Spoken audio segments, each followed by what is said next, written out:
je sais même plus quoi vous dire en fait. Si je sais.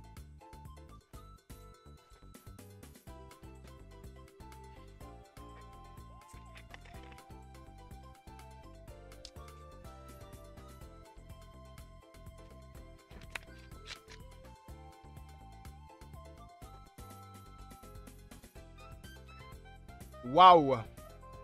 Voilà, j'ai fait une intro de 30 secondes et j'ai meublé 30 secondes de ma vidéo en buvant du coca. Non, plus sérieusement, je viens de terminer l'épisode 7. Je suis peut-être mal placé en fait. J'avais l'épisode 8, que je vous raconte, l'épisode 8 de X-Men 97. Et waouh, je pense qu'on est littéralement sur l'un des meilleurs épisodes de série Marvel, voire même de série tout confondu, que j'ai vu de ma vie. Je veux dire, il y a de l'enjeu, il y a des belles musiques, il y a du développement, il y a de belles images, il y a tout qui est bien. Voilà. Et tu sens extrêmement fort que les frères Newton, qui sont les compositeurs des musiques de la série, ont fait les mêmes musiques que le film FNAF. C'est eux qui ont fait le film FNAF en termes de musique. Parce que tu as des passages de l'épisode un peu en mode investigation avec Nathan et comment il s'appelle déjà, Nathan, donc ouais, Nathan Summers, Scott Summers et Jean Grey, donc en gros Cable, Cyclope et Jean Grey. Elle a pas de nom de super-héros, enfin si techniquement c'est Phoenix, enfin ça dépend du temps, mais on va l'appeler Jean Grey, c'est ça plus simple. Mais donc on a un passage un petit peu en mode investigation avec ces trois personnages là où ils vont aller dans la maison d'enfance de Bastion, le grand antagoniste final, où ils vont découvrir un petit peu toute sa vie. Et je vous jure qu'il y a des passages qui font très film d'horreur, avec la musique en fait qui est derrière, avec l'animation qui est derrière, et en plus avec les mêmes notes que dans le film FNAF, à savoir les petits les toutes petites notes de piano. C'est pas vraiment du piano, c'est plus une sorte de petite clochette qui est présente, qui donne vraiment un effet très stylé. Alors je vais juste me permettre de faire un truc.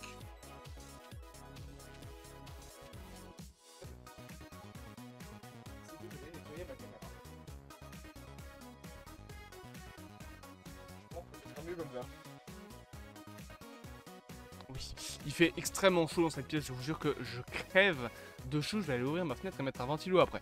Mais donc voilà, on a vraiment une belle musique, une belle gestion en fait de la musique. On a du développement de personnages, hein, je l'ai dit, avec notamment le passé de Bastion, la relation entre Scott et Cyclops qui commence à être installée. On a de l'enjeu, avec Bastion qui est présent, avec un putain de caméo, et je déconne même pas, du fucking Docteur Doom. C'est littéralement l'officielle première fois qu'on le voit dans le putain de MCU. Et c'est là-dedans, dans X-Men 97, le Docteur Doom. Il y aura une vidéo, les détails de l'épisode 8 qui sortent, tellement il y a de détails de cet épisode-là précisément. Je veux dire, il y a Camartage, il y a Doom, il y a un personnage dont on va parler à la fin de la vidéo. Il y a vraiment trop de trucs, donc voilà, j'en ferai une vidéo aujourd'hui qui sortira. Ce sera la vidéo X-Men aujourd'hui, parce que après la critique, vous avez une vidéo sur Deadpool 3 et vous aurez du coup la vidéo aussi X-Men 97, les détails de l'épisode 8. Mais donc on a de l'enjeu avec Bastion qui commence à mettre son plan. On comprend un petit peu les sentinelles, comment est-ce qu'elles fonctionnent, les sentinelles Prime comme ils les appellent. Petit écho Transformers bien évidemment, moi j'ai pensé directement à Transformers avec Sentinel Prime, du coup le personnage, du coup ça me faisait rire. Mais plus sérieusement, voilà, on va avoir les fameuses sentinelles organiques, on va voir qu'elles sont en fait implémentées partout dans le monde, même dans des alliés. Par exemple la journaliste qui semblait un petit peu draguer Hank, donc le fauve, au final c'était une synthétique et elle ne le savait même pas. C'est ça qui est dingue en fait, c'est que les humains qui sont devenus des Sentinelles Prime ne savent pas que ce sont des Sentinelles Prime, ils ne sont pas au courant. C'est uniquement genre on va avoir les Sentinelles au bout d'un moment qui vont se dévoiler et défoncer la gueule des X-Men. Magneto aussi qui à la fin de l'épisode, donc Magneto était enfermé par Bastion. La journaliste, enfin pas la journaliste mais celle qui siégeait aux Nations Unies, la blonde avec des lunettes, je sais plus comment elle s'appelle, va décider de libérer Naruto, j'allais dire, Magneto. Puisque du coup elle travaillait pour Bastion et au final elle s'est dit que non ça va trop loin, donc elle décide de libérer Magneto. Et en parlant d'aller trop loin, déjà j'ai le cancer. Non, je déconne. Déjà, je pense qu'on peut tous être très d'accord, oui, c'est très français, sur le fait que putain de bordel de cul, Magneto avait raison quand il disait que les humains étaient dangereux. J'imaginais pas à ce point-là.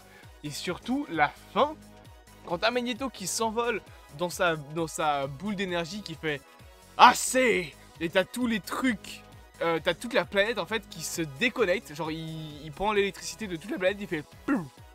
Tu vois les énormes halos d'énergie qui se coupent. Et d'ailleurs, à un moment, on vient à New York. On en vient donc à aller à New York. Pendant ce passage-là, où tu vois allez, comment dire, les rayons d'énergie de Magneto qui commencent à éteindre la planète. Tu vois une centrale nucléaire qui est coupée. Tu vois que même du côté de Madripoor, tout est coupé. Et tu vois que du côté de New York, fucking Spider-Man, je déconne zéro, voit sa ville éteindre. Genre, il voit New York, off. Et je vous jure que j'ai failli hurler quand j'ai vu Spider-Man. J'étais genre... Oh, au moins, ils ont, pour de vrai, cette fois-ci, confirmé que la série Spider-Man 98, enfin la série Spider-Man donc Animated, la série des années 90, se passe bel et bien dans l'univers d'X-Men 97. Et c'était trop bien, en fait, de voir ce Spider-Man-là, d'ailleurs. Je bois un coup. Beau de Mayo, il avait confirmé ce matin, j'ai vu, enfin j'ai regardé après l'épisode, il a confirmé que ce Spider-Man est bel et bien le Spider-Man de la série animée des années 90. Et d'ailleurs, d'après Cosmic Circus, il y aurait potentiellement une série suite à la série des années 90 sur ce Spider-Man là qui serait en préparation. Voilà. En gros, Marvel veut créer tout un univers animé, une sorte de mini-univers animé des séries des années 90 qui reviendraient, ce serait incroyable. Mais donc, voilà, on a des bonnes musiques, on a des bonnes images, je veux dire l'animation est très cool, il y a vraiment des beaux plans.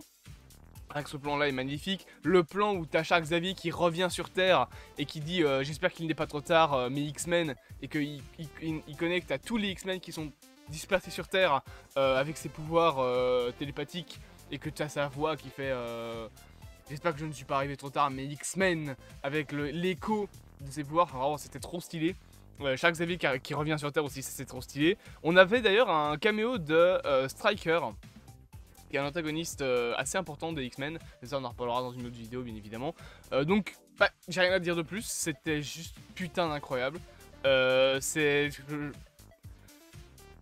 vois pas comment Marvel, qui je rappelle nous avait sorti en 2 dernières séries, Secret Invasion et She-Hulk, sont dit en 2 mois et demi, viens on fait pas de la merde cette fois-ci. Viens on propose la meilleure série de tous les temps. Peut-être pas la meilleure série de tous les temps, mais une des meilleures séries Marvel, ça c'est clair et net. Il y a aucun doute là-dessus, c'est une des meilleures séries Marvel, voire une de mes séries d'animation préférées. Parce qu'elle est vraiment bien. J'espère donc que cette petite vidéo vous aura plu. Bien évidemment, n'hésitez pas à vous abonner, à partager, à liker et à commenter. Et on se dit à bientôt pour de prochaines aventures.